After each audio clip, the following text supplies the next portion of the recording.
अगर आप भी चाहते हैं कि एसएस फिल्म्स मोतिहारी के ऑडियो वीडियो सबसे पहले आप तक पहुंचे, तो इस चैनल को सब्सक्राइब करें और साथ ही बेल आइकन को दबाना ना भूलें।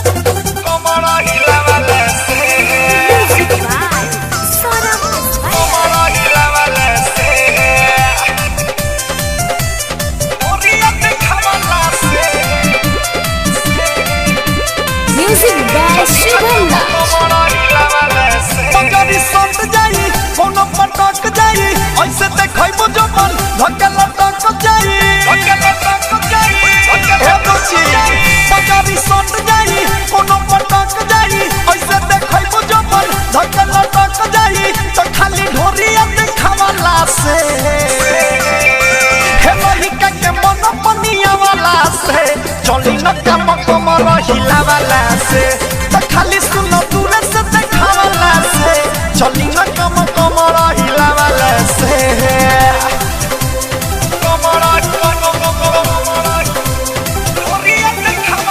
म्यूजिक बाय एसबीआर स्टूडियो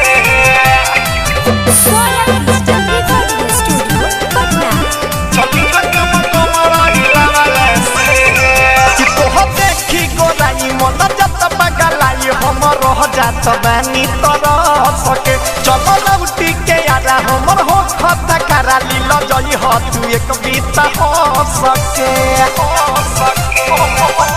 तो देखी गोराई मन जात पगलाई हमर हो जात बानी तरह सके चलो लौटी के आरा हमर हो खता करा लीला जई हो तू एक बीता हो सके तते अंगुली जमावाला से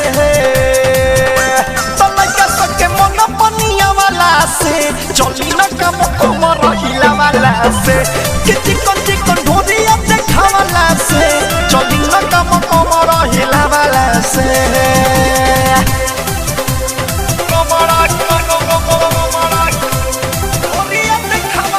म्यूजिक बाय एसबीआर स्टूडियो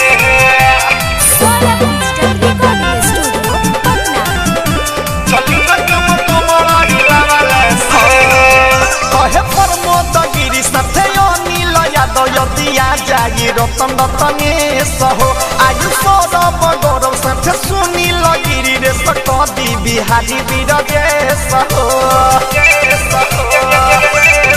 कि कहे कि संसुधी साथे रूपलाल निराला यदिया जाई रतन रतने सहो आयु सौरभ गौरव साथे गुडू लगिरी रे सकदी बिहारी बीरगे सहो जबरदस्त यादों के बोलावाला से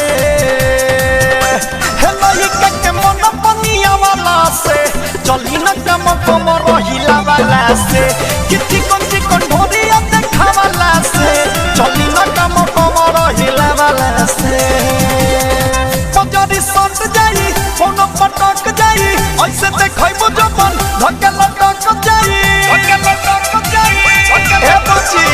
पगारी सट जाई कोनो पटक जाई ऐसे देखैबो जो मन धक्का लटक जाई तो खाली ढोरिया देखावाला से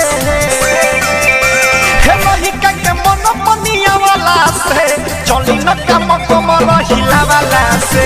तो खाली